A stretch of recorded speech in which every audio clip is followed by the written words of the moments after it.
In Is Green Growth Possible?, Hickel and Callas observed that a green growth policy objective has become embraced by international institutions such as the OECD, the United Nations Environment Programme, and the World Bank. The hope is that economic growth can be decoupled from resource consumption, greenhouse gas emissions, or other impacts. The idea is that economic growth can be beneficial to the environment, became best known as the Environmental Kuzets curve hypothesis. When talking about the Environmental Kuzets curve hypothesis, it makes some sense to start with its prequel, the Kuzets curve hypothesis.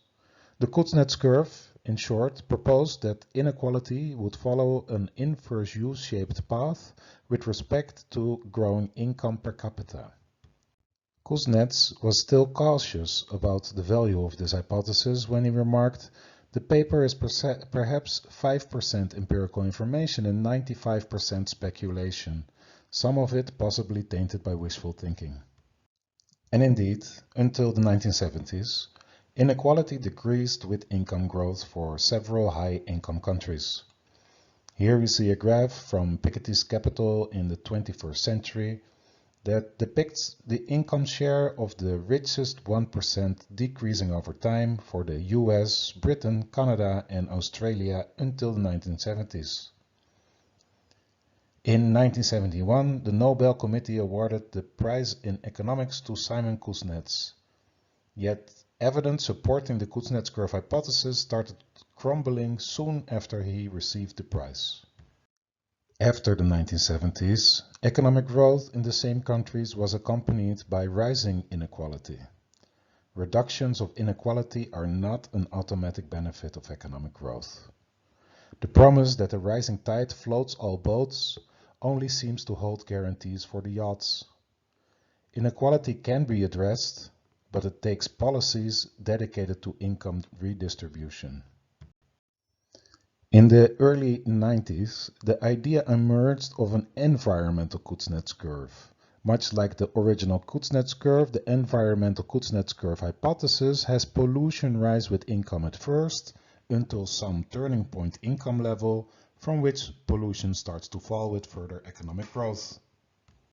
The hypothesis was popularized by the World Bank's World Development Report. The report motivated that the view that greater economic activity inevitably hurts the environment is based on static assumptions about technology, taste, and environment investments. The report provided the following intuition for this hypothesis. At first, economic growth puts pressure on the environment through a scale effect. Without changes to the structure of the economy or available technologies, pollution grows proportional with economic activity. However, at some higher income levels, further growth starts to raise the demand for improvements in environmental quality and cleaner modes of production. A first glance at some pollution data suggests that there may be something to this environmental Kuznets curve hypothesis. Here we see a figure from Gurjar and colleagues on the concentration of total suspended particle concentration in some megacities together with the World Health Organization guideline. Fine particulate matter pollution refers to substances that are smaller than 2.5 micrometers, which is about 30 times smaller than the diameter of a human hair. The high concentration in cities are due to fossil fuel combustion. Although Gurjar and colleagues is from 2008, the problem of PM pollution seems no less relevant today. The World Health Organization estimated that in 2018, 9 out of 10 people globally breathe polluted air and that PM pollution claims 7 million lives per year globally. The observation of decreasing air pollution for higher income megacities may be in line with this idea of an environmental Kuznets curve hypothesis, but does this hypothesis withstand more thorough empirical scrutiny? Is it really the case that, that economic growth is a friend of the environment? Shafik and Bandyopadhyay studied 10 different pollutants from these 10 pollutants, only 2 air pollutants showed a path that seemed in line with the environmental Kuzets curve hypothesis, sulfur dioxide and suspended particles. Both are pollutants of local air quality with negative effects on human health. 2 pollution measures decreased continuously with income, lack of safe water and sanitation, and 2 others increased continuously with income, carbon emissions and municipal waste, while the remaining 4 pollutants showed no relation to income. The study by Shafik and Bantiapachai reminds us that not all pollutants are alike. More recent studies are at times more favorable of a Kuznets curve for carbon, and arguably this illustrates a first tricky aspect of the environmental Kuznets curve hypothesis, that the increasing impacts with growing income can be consistent with the environmental Kuznets curve, as it is possible that we find ourselves before the turning point income level.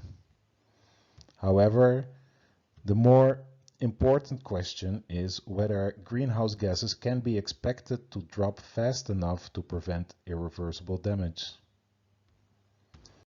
In addition to the possibility that turning points for income differ by pollutant, there are various other difficulties to keep in mind when evaluating the environmental Kuznets curve literature. Perhaps most importantly is that suggestive evidence in favor of an environmental Kuznets curve from cross-country comparisons can just as easily be the result of competing hypotheses of pollution havens, race to the bottom regulations, or not in my backyard type of behavior in which high income regions export polluting activities to low income regions. Put differently, the observation of an inverse U relationship between pollution and economic development could easily be the result of trade rather than a reduction through innovation, investment, or legislation. This figure from Suri and Chapman shows how imports and exports of manufactured goods have grown or decreased from the early 70s to the late 80s for a set of countries.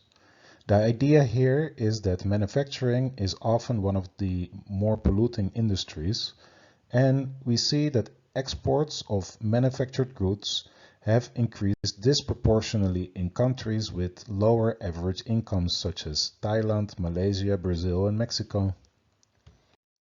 Aside from the complications of trade, the environmental Kuznets curve hypothesis suffers from another challenge. In its motivation, it gathers together a range of possible positive influences on the environment, such as education, legislation, policy, and technological development, and claims brought to you by economic growth. When attempting to isolate the effect of economic growth, say absent of trade, a falling level of some pollutant over time with simultaneously rising incomes may still not be sufficient evidence of an environmental Kuznets curve. Harbaugh and colleagues explain this point. This may be counterintuitive. Sulfur dioxide concentrations in Canada and the United States have declined over time at ever-decreasing rates. After detrending the data with the time function, pollution appears to increase as a function of GDP. By 2004, there were enough articles exploring the environmental Kuznets curve hypothesis to warrant at least 2 literature reviews. Focusing mostly on sulfur dioxide emissions, Stern concludes, "It seems unlikely that the environmental Kuznets curve is an adequate model of emissions or concentrations." I concur with Copeland and Taylor, who state that our review of both the theoretical and empirical work on the environmental Kuznets curve leads us to be skeptical about the existence of a simple and predictable relationship between pollution and per capita income. More recently, in a meta-analysis of 547 estimates from 69 different studies focusing on deforestation, Schumert and colleagues find that the more recent the year of publication is, the more the likelihood of having an environmental Kuzets curve declines. Some of the work discussed in the tutorials suggests that if there exists a relation between economic growth and biodiversity loss, it seems to follow a U-curved relationship or inverse environmental Kuzets curve.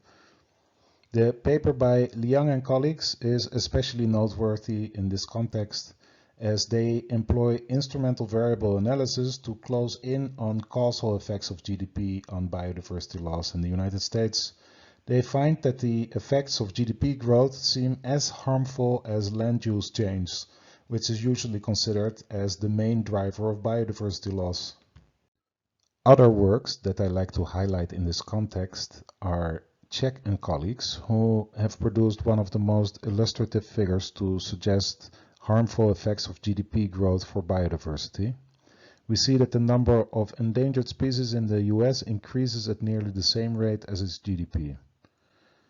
Mikunski and Amelstam show woodpecker diversity has decreased in Western Europe as compared to Eastern Europe, where there is lower per capita GDP.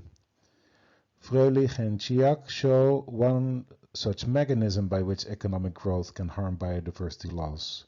By examining variation in the availability of dead wood in Krakow.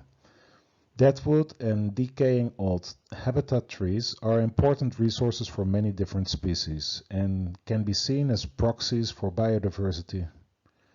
Fröhlich and Chiak show that the availability of deadwood in the environment is decreasing with property prices. Naturally, not all economic development has to be accompanied by biodiversity loss.